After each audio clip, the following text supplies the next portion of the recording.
In this video, I'll be showing and explaining you the most effective and scientific exercises for improving bone mineral density and muscular strength. These exercises have shown to improve bone density measures, improve muscular strength, and reduce the risk of falling. I highly recommend a gentle warm-up where these exercises are extension-based, rotation-based without shear compression and without force. Use a treadmill, use a bike, do some degree of stretching before you commence activity. Osteoporosis responds best to heavy and controlled loading. Your bones adapt to impact, compression, and muscular tension, and these exercises give you the biggest return for your effort. Here's the squat, which is the most effective single exercise for building bone density at the hips and spine.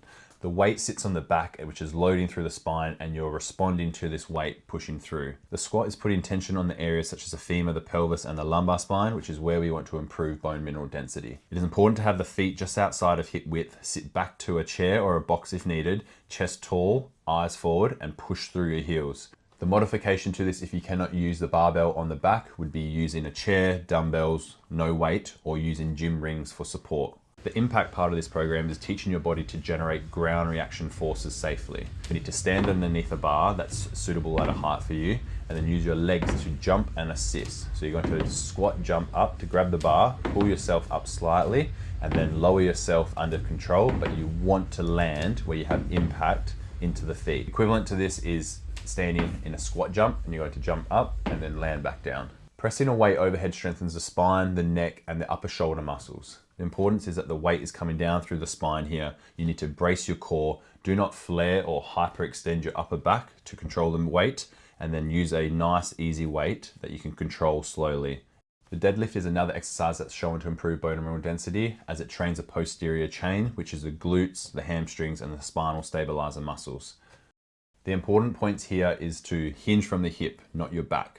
Think about an invisible button on the back of the wall, and you're going to take the knees off lock and push your hips backwards to press the invisible button. The bar or the dumbbell should stay close to your body. Push the floor away as you stand back up. If you cannot do this with weight, start with a kettlebell, dumbbells, or just a resistance band to start. We've had people even start with a dowel, a piece of wood, or a broomstick to just familiarize yourself with the movement. I understand everyone has different bone mineral densities at different functional capacities, which means someone over 60 might be able to do these exercises and someone under 60 might not be able to do them. However, there is variations in other videos that I've made where you can start with to get to these progressions.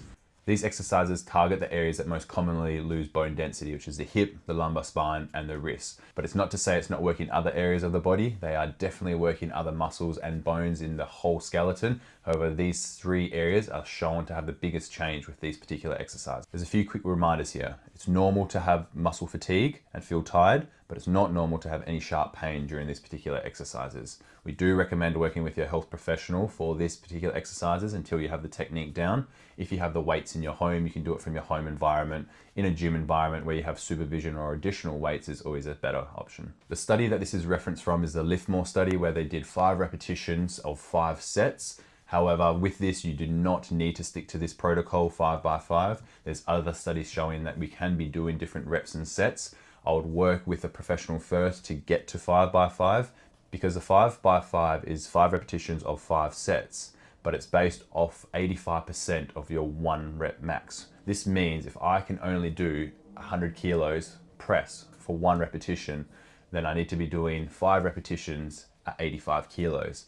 This can be challenging and it is difficult. So once again, building up slowly and safely to this progression or working with a professional is always advised. If you found this helpful, hit the like button, subscribe, and share it with others. Thanks for watching. Until next time.